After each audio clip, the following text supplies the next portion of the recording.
hope the volume's working. Hi there, welcome to the archives. So I just posted, happy Sunday. I'm not gonna post this on Sunday, but today I just posted the previous episode, and it says that I'm gonna talk about how to talk to your kids about sex. So I just watched Netflix's Forever. Let me just find. I should have done this before. Sorry, 1 second. I should be better prepared for this. So I just watched Netflix Forever. It's a TV series. It came out earlier this year. I'm late. Again, I didn't have Netflix until this month. And that's by accident. But so it's created by Mara Brock Akil, and it's loosely based. It's adapted from one of Judy Blume's novels of the same name. Love Judy Blume. My series Nana SC was also partly inspired by reading Judy Blume as a kid, right? She really went there. She told stories that for me at the time were relatable, and not a lot of authors were like one of the taglines for Degrassi, which was also one of my inspirations. So when I first pitched the Nana SC series, that's what I said, right? It was influenced by, oh man, this cat, 1 second. There's a fur ball I just stepped on, 1 second. Sorry, I'm back. So Mara Brock Akil, adapted by Judy Blume. It came out in May, so it's also be renewed for a second season. Like I said, I'm late to the game. I just shared a couple days ago. I saw when I think it was in July. I don't remember the creator's name. Samantha something. What's Nathan's mom's handle? Nathan's mom, Samantha, I don't know their last name. And I can't think of their Instagram handle right now. But she posted a video, which was also really good, on similar topic, how to talk to kids, information that you should be giving your kids around sexual health information. And I hadn't watched Forever at that time, and I still really appreciated that video. So now that I've watched Forever, I just wanted to give my kind of 2 cents. First of all, why am I the person to talk about this? I did this for a living, right? I've been a sexual health educator. I've been a community health educator. I did HIV and AIDS education. I've been an HIV AIDS researcher, research coordinator. So I have the training, right? I'm not just some perv trying to talk to kids about sex, which is how people will spin it. I actually have the training, I have the education background, and this is the work that I did, right? I would go into different schools teaching children, middle grade kids, high school kids, university kids. I've gone into prison,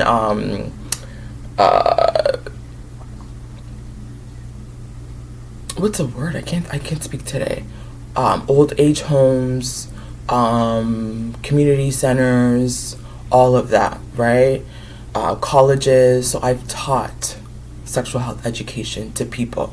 I'm not just here just to try to groom people and have talk to kids about sex, right? Again, that's how people will spin it in their narrative. So this is why I want to talk about it, because I've talked to kids about sex. I've talked to adults about sex. I've talked to seniors about sex. And I really, really love the scene where the father made the son put on the condom on a cucumber. I love that scene because I think that's what every parent needs to do with their kids. Not just their sons, but their children, period, right? Make sure your daughter also knows how to put a condom on. And what I loved about that is he watched him demonstrate it, right? Put the condom on a cucumber. I want to see how you do it. That's what more parents need to do, right? Don't just leave sexual health education to the teachers or the community health workers. You as a parent, and again, I'm not a parent, so don't hold me, but I understand that there's a lot of time and there's not a lot of time for people to do these things. But I think if you think your kids are worth it, you will find the time, right? Make that a priority. Sit down with your kid, even if it's just half an hour, right? And make sure you're seeing them do it. Actually let them demonstrate it for you, because even that episode, he bit it. That's a huge no-no, right? Please tell your kids you're not to bite condoms, because you don't know if you're going to tear the condom. And now there's a hole in there that you're not aware of. And now there's a pregnancy, and you don't know how there's a pregnancy because you wore a condom. And we're like, oh, the condom didn't work. Or maybe you tore the condom open without knowing, right? So that would be the first red flag. Teach your kids. I know it's frustrating, but take the time to tear it with your hands. Don't bite the condom off. That was one of the first things I would teach people. Do not tear the condom. Do not bite the condom, because you don't know if you're going to put a hole in the condom, right? So, which is why it's important to watch and see how they're doing it.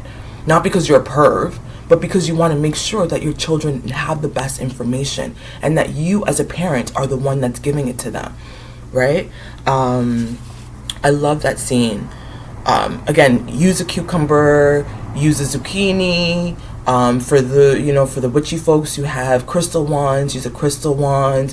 For those who don't mind taking it beyond PG, dildos, or maybe if you have a vibe, or even the wand, like the massage wands, anything that is phallic that can stand in for a hard penis, right? You want to see them and how they put it on. Another thing, you want to teach the kids to hold the tip. I didn't see him do that. You want to hold the tip of the hold the tip of the condom so no air gets in, right? Because the more air gets in with the friction, it's more likely to pop. That's another thing that you want to teach your kids. Don't tear it, and then when you put the condom on, hold the tip as you're rolling the condom down, right? It's really important to hold the tip because you don't want air to get in there. Okay, what is another thing?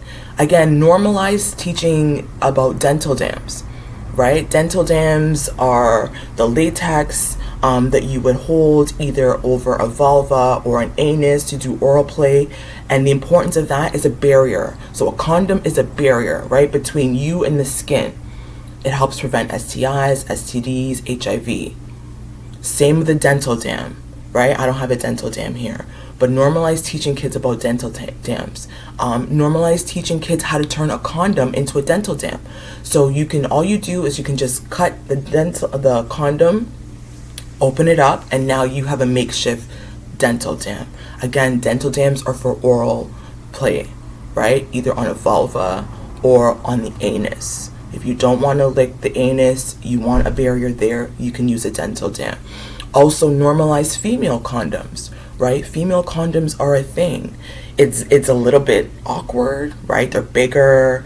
You insert it as you would a tampon or a diva cup. And the dental dam goes in there. It covers everything up. And then whether it's toys, penises, hands, anything can go up there. So that's what I would say. Teach your kids about cover the tip, don't bite, roll it all the way down.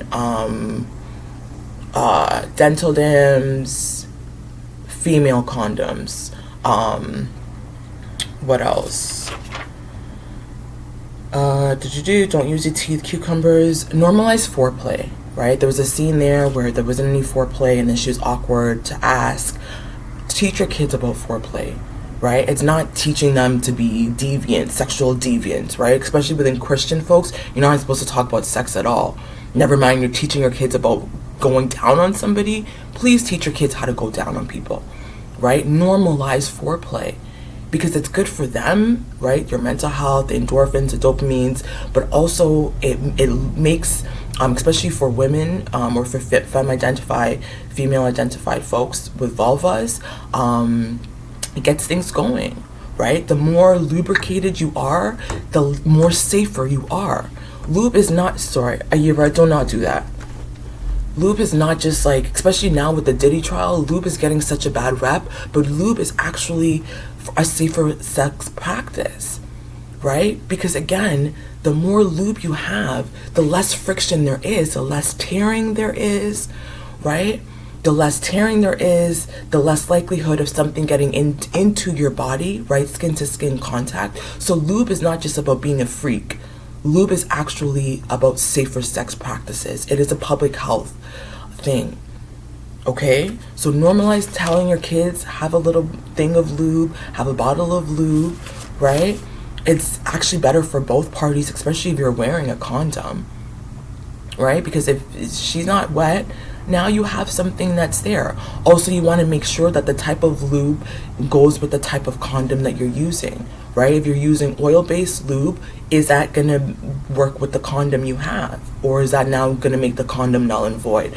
So those are things you want to teach the kid, right? The type of lube that you're using is really important because it'll dictate whether the condom works or not. So is it an oil-based lube? What kind of lube are you using? Normalize foreplay. Normalize multiple forms of orgasms, right? Not everybody can orgasm, but I want to just put it out there because sometimes people are afraid that, like, there was that one scene where you could tell he's kind of nervous that, like, oh, if she gives me head and like I have an orgasm, I might not be able to orgasm again if I have intercourse, right? It's okay. It's okay to orgasm while you're in foreplay. You might and can still have multiple orgasms. So you want to teach kids that there are multiple orgasms. Some people can have multiple orgasms, right? Again, this is all pleasure activism. I would also recommend that book by Adrienne Marie Brown, Pleasure Activism. Get your kids to read those, right? Get adults to read that. Pleasure is actually really important. What else? Don't rely on the schools. Do it yourself, right? Teach your daughters to advocate for themselves, right? Again, that one scene where he went down on her and she was like, right? Teach your daughters to ask for what they need without manipulation. Again, it might make some people, it might be like too forward for some men, but then that's not the guy. And I'm talking here in terms of a heterosexual context because the show was in a heterosexual context, right? If you're advocating for yourself and the guy is getting turned off, or he thinks you're being too assertive, or he thinks you're trying to be a man, move away. Leave him where he needs to be, right? Because he doesn't care about you or your health. Because again, sexual health education is health, right? Just like you would do cancer awareness, just as you would do, I don't know, it's health, right? Safer sex is a public health issue. Not only is it to prevent pregnancy for those who don't want pregnancy, but it helps prevent STIs, like I said, and HIV and other sexually transmitted infections. Okay? Tell your daughters to ask for what you want. What are some of the prawns? I want you to go down on me. I want to go down on you, right? I'd love to suck your, I would love for you to give me head. Do you want to have anal? Like, these are things you have to ask for what it is that you want. Don't be afraid to ask for what you want. And again, if it makes you uncomfortable, that's okay. A lot of us, I'm grown, right? A lot of people are uncomfortable. It's hard to ask. And instead of asking directly, we'll use manipulative tactics. That's not the best way, right? If you're able to, and that's when you also know you're comfortable and safe with this person. If you're not comfortable and safe with that person to ask for what you want, you probably should not be letting them get close to you in that kind of an intimate way. I might do another video on the difference between STIs and STDs. Again, I might do a different video on the difference between HIV and AIDS. But the main message is parents need to be their primary educators, right? Full stop. You as a parent should be the one teaching your kids this. And then if they learn at school, great, right? If somebody comes in and teaches them, great. But you are the one that's in control of what your child needs, what your child knows. You are directly giving them that information. So no one else is influencing them. No one else is manipulating them. They're not going to porn. They probably will still go to porn, but like, you yourself are the one that's educating your child on their sexual health journey, right? You're making sure you're seeing what they know and how to redress and pivot if there's something that's going wrong. Okay, so again, this is what I did for a living before I did my PhD. This is what I did for a living. I taught people how to prevent certain STIs and STDs. Thank you to the creators of Forever for showing us that model, right? Because I think we needed to see that. A lot of us need to see, what does it look like for parents to have these uncomfortable conversations with their kids? Because it can be very uncomfortable, right? And if you can't have it, give them the resources. Get them the books, right? Get them the videos that they need to find. But but like physically seeing stuff for some of us is really important, right? And that's not about grooming. It's about making sure that people know they have the information to make informed decisions about, again, their health. This is a health issue, okay? I think that's it from me. I might do another one to talk about the differences, but normalize foreplay. Talk to your kids about what that looks like, right? Cunnilingus, fellatio,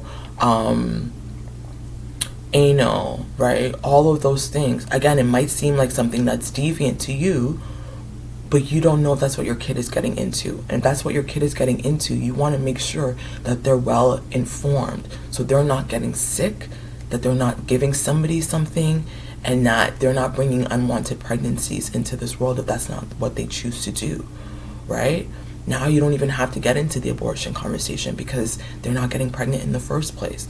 And if they choose to have an abortion, again, that should be a right that they have. That's another whole topic, right? And this is my issue again with Christian. I'm in this thing right now with somebody where it's like, well, abortion is wrong and it's murder, and right? But like, if you can even talk to these kids about sex, you won't even have to get to that point of an abortion.